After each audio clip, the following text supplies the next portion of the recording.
They brought the war beast on a Tuesday. I know that because I'd been scratching the days into the wall above my bunk with a chip of old grout. 6 weeks' worth of little lines by then, grouped in fives, the way my father taught me. 42 days in a Siluri holding cell on Catharis Station. They'd picked me up during a frontier sweep of the colony at Edgewell, loaded me onto a transport with 11 other humans, and by the time we reached the station, I was the only one left. The others had been sorted, processed, shipped elsewhere. I stayed because the intake officer couldn't figure out what to do with me. I had no rank, no clearance, no military file.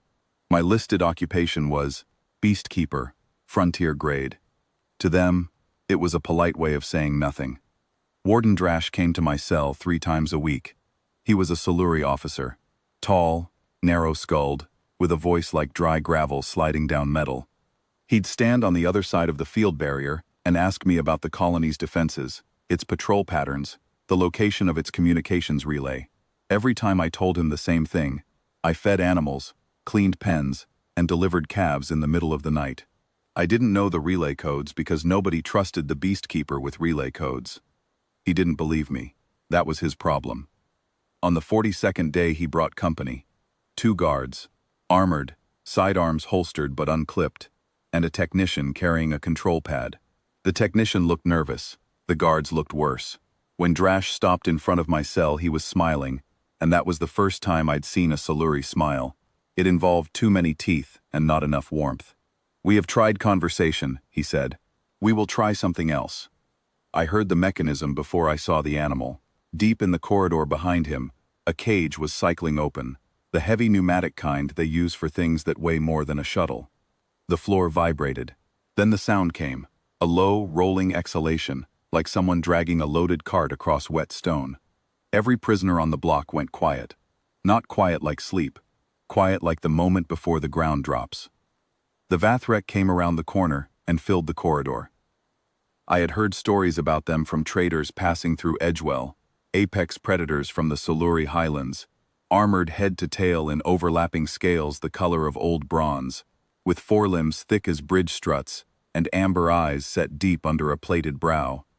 The Siluri kept them as enforcement animals, intimidation, crowd suppression, and, when the warden was feeling theatrical, execution. The one in the corridor was a mature female, maybe 800 kilograms, and she moved with the careful precision of something that knows exactly how much damage it can do at any speed. Every prisoner on the block pressed flat against their back wall. I stood up. Not out of bravery.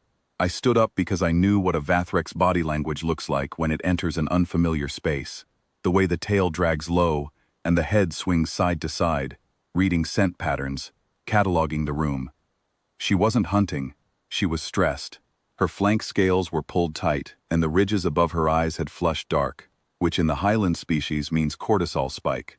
She'd been caged too long, moved too fast, and now she was standing in a corridor full of fear scent from 30 alien prisoners, while the technician behind her held a control pad tied to an implant at the base of her skull.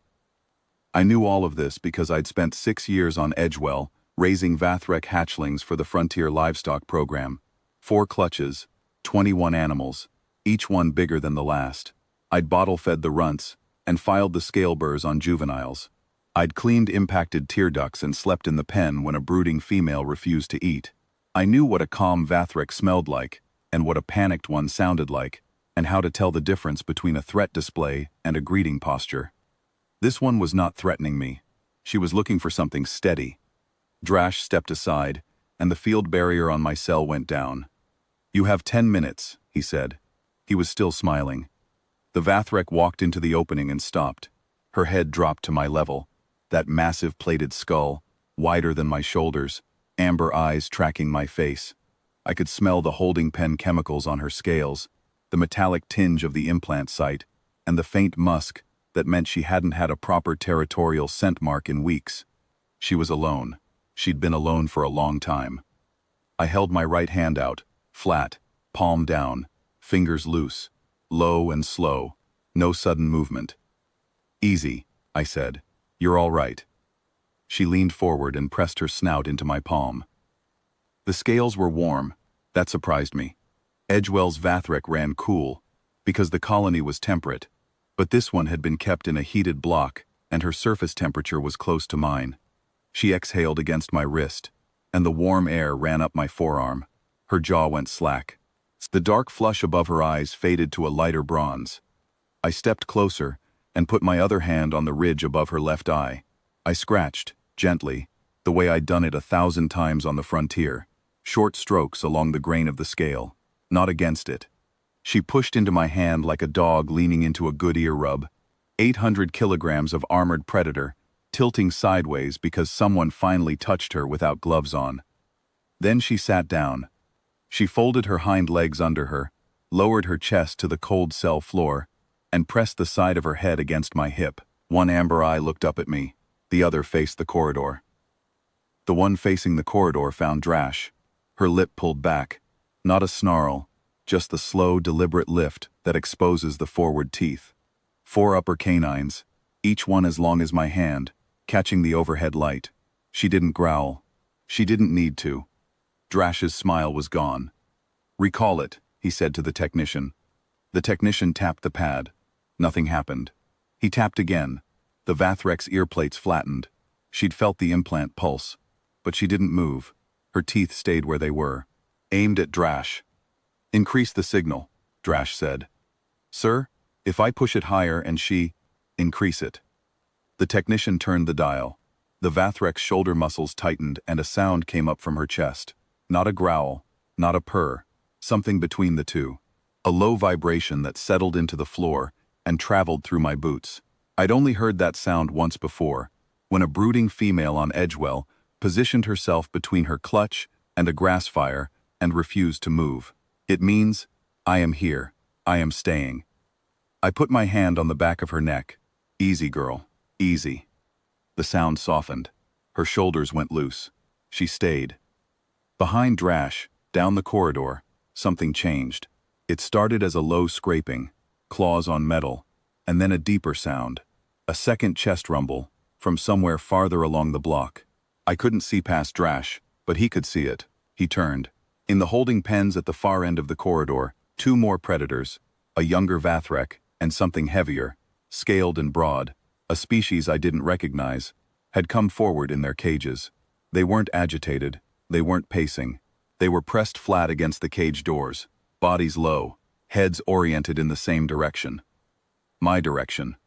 Every beast on the prison block was facing my cell. Drash looked at the technician. The technician looked at his pad. The guards looked at each other, and neither one moved toward the opening. "Warden," one of the guards said quietly, "if we push the signal again, and she charges outward." "I know," Drash said. He stood there for a long time. Long enough for the Vathrek at my hip to close her eyes. Long enough for me to sit down on the floor and let her head slide from my hip into my lap. Long enough for the second chest rumble down the corridor to die away into something like a hum. Patient, watchful, calm. Then Drash turned and walked away. The technician followed. The guards sealed the corridor behind them, but they didn't raise the field barrier on my cell. I don't think they wanted to find out what would happen if they tried to separate us. I scratched the 40-second line into the wall that night with the grout chip, and for the first time in 6 weeks I didn't count the days like a prisoner. The Vathrek breathed slow and deep on the cell floor beside me, her flank rising and falling against my leg, her amber eyes open just enough to watch the corridor. She was warm. She smelled like holding pen chemicals and old bronze and something underneath that.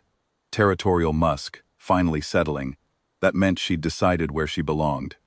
They never brought her back to her pen. They didn't need to. She never left. I'm told the guards started calling her the prisoner's beast. Then, when the other predators on the block began answering my voice through the walls, low rumbles, quiet chirps, the clatter of claws reorienting toward my cell whenever I spoke, they stopped calling her anything at all. They just stopped coming to my section of the block. That was fine. We didn't need them.